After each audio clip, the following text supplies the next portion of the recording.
Hi there, in this video I'm going to be showing you how I'm going to make a table and bench for the garden, and I'm going to be doing that by making the tops cast in concrete.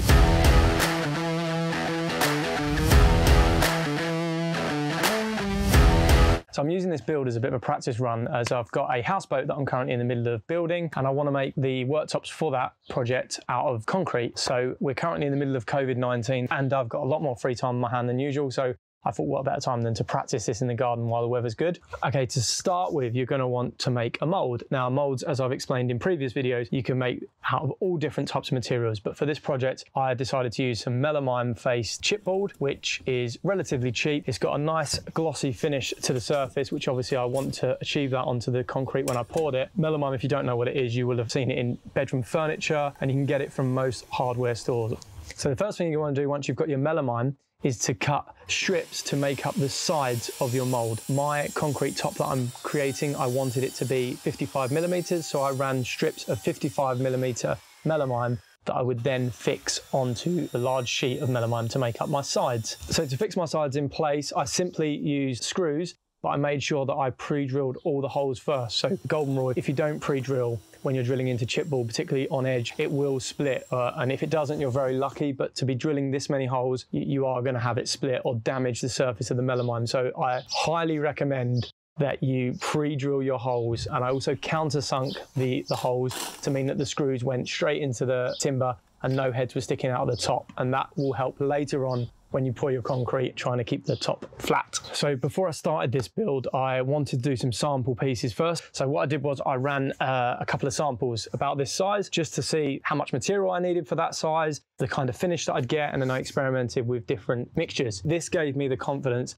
that I would need rather than just going straight in and pouring a huge slab of concrete. So once the sides are in place and you're happy that it's all straight, what you need to do is you need to use a silicone to seal the edges of the mold, the bottom of the mold, to make sure that the concrete doesn't seep out when you pour it. You don't want any liquid going through it. But another reason for using this silicone is because if you want to put a round on the top of your tabletop, then this is a really good idea to use silicone around the edge of the mold. In my case, I used a cake tool that I found on Amazon, which was just a small ball bearing on a stick, which I was able then to run around the edge and clean up. The set that I bought came with different sizes, and I chose to use a really small radius to give me just a nice, neat, sharp edge on the table. It's not so sharp that it's gonna chip, and it's also not gonna hurt anyone if they were to lean on it. So while my silicone was setting, I used the time to make up my reinforcement that needs to go inside the concrete. Reinforcement, or as it's actually called, rebar, is lengths of steel that will give the concrete a lot of strength. To explain this, concrete, when it's flat, so for example, if you're making a shed base and it's on the ground, under weight and under pressure, the concrete is very strong. So together, this will not obviously crush under any weight. But concrete, when it's over a span, when it's stretched or pulled apart, concrete is very, very weak. Obviously, you've got your stones in there and your sand to try and bind it together. But when it's pulled apart, concrete is very weak. So for me, I'm making a tabletop that's going to have some legs, and the middle there's no support. If there's any pressure on top of that, the concrete is being stretched as it bows, and that stretch will mean that it's more than likely going to crack.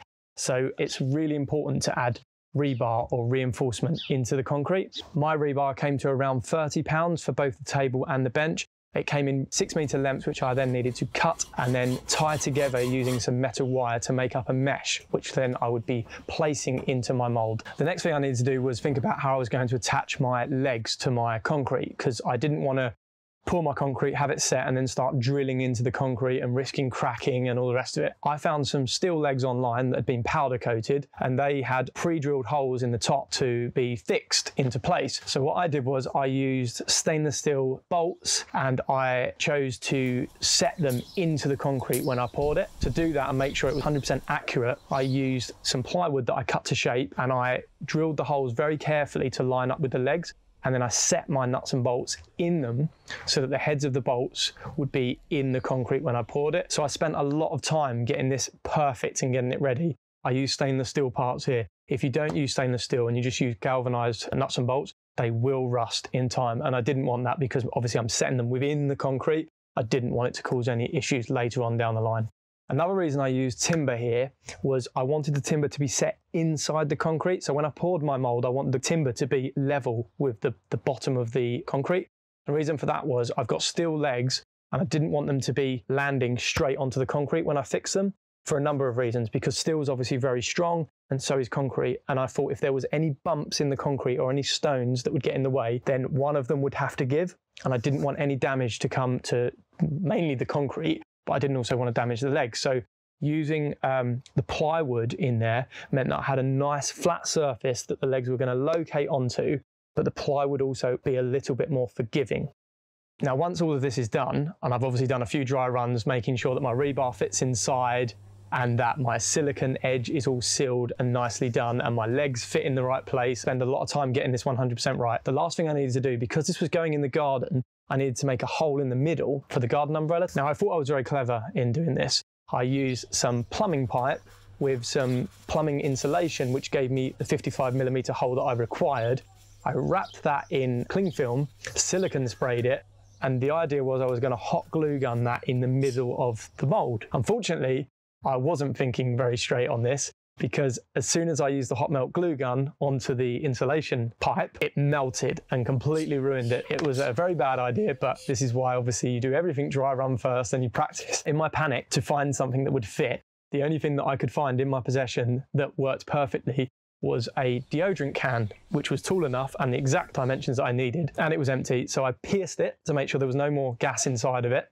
And then I screwed from under the mold into the bottom of the aerosol can into place.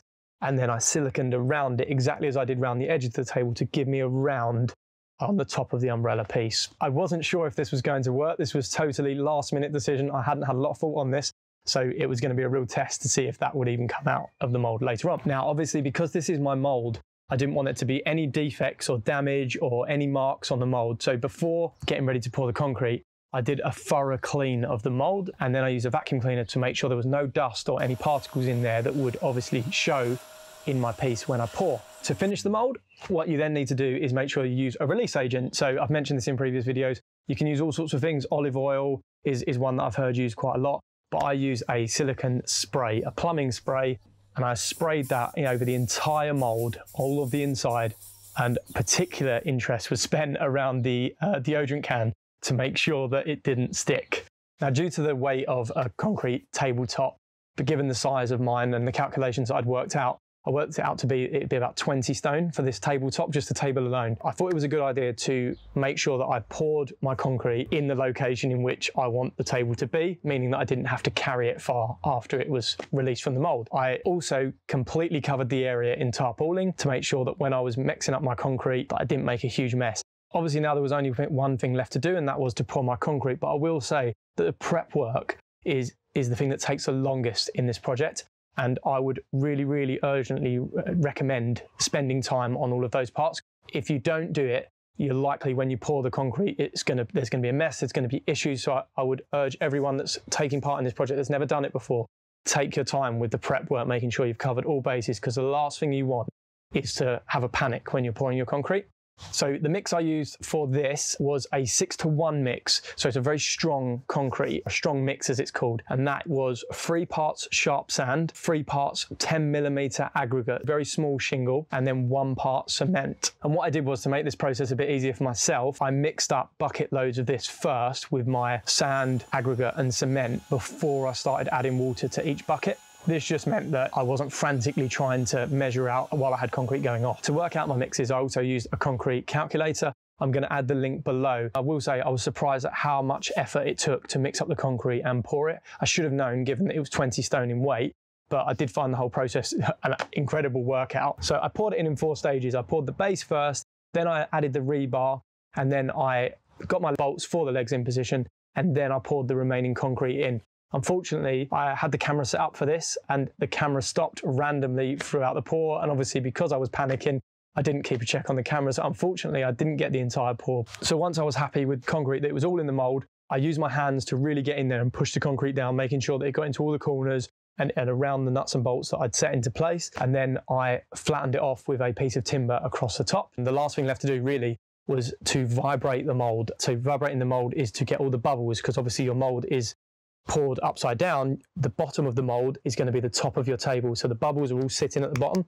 And what you need to do is vibrate them so that they lift to the top, which is the bottom of the table. I use an SDS drill with a blunt chisel piece in there. and I simply just went round the whole thing, vibrating with the drill, trying to tap all of those bubbles out. You really do need to spend a lot of time vibrating. I am guilty of, I did it for maybe 20 minutes, half an hour, and I thought that must be it. I must have done enough now. But in truth, looking back, I wish I'd gone another half an hour. So I would say any advice would be, when you think you've done vibrating, go again. The last thing to do is cover it with some plastic. The reason you're using plastic is because you don't want the concrete to cure too quickly. If the concrete sets too quick, it could crack. It probably wouldn't for a slab this size. But also, if it dries too quickly, it becomes a weaker concrete. So I left the table for 5 days to cure. I checked on it every couple of days just to make sure that it was all okay. I was slightly excited and wanted to take the thing out, but I deliberately waited to make sure it was strong enough to then demold. So I took the sides apart and then located the legs into place, and I fixed them in using stainless steel washers and bolts. I left the table for a further 2 days just to let it really firm up before I decided to turn the table over. So it had 7 days before I turned the table over. And to turn the table over, I enlisted the help of some builders that were working in the house next door. They were kind enough to come over and help me, and we flipped it over into position. This was a very nerve-wracking moment because obviously I was worried that it was going to fold in half and break and all my work be undone. And also I was really worried to see the surface, to see what it was like. The table turned over no problem, was very heavy and a bit awkward, but as I say, I cast it in the location that I wanted it. So we got it into position and then had a chance to have a look, and I was really pleased with the result. So you may have noticed that I left the deodorant can in there. The deodorant can was stuck in there quite well, but I decided that the best thing to do was leave that in there until the table was turned over, allowing me to then knock it from the top down. So if there was any breakout, it would be under the table, not on the top. And to do that, I just tried my luck and I used the handle of a screwdriver inside the aerosol base, and I just tapped it lightly with a hammer.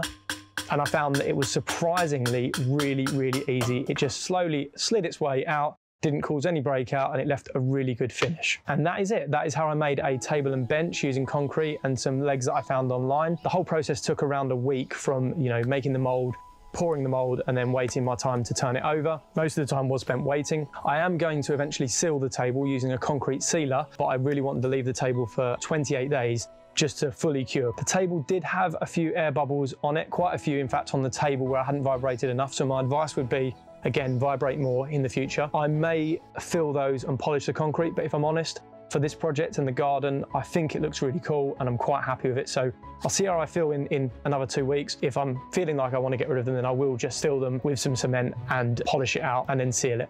If you enjoyed this video, please give it a like. If you've got any comments and you want to know any answers to anything, please write in the comments. I will do my best to respond to all comments. If you want to see more or you want to follow my boat building project, then just hit the subscribe button and you'll be notified as and when videos are posted.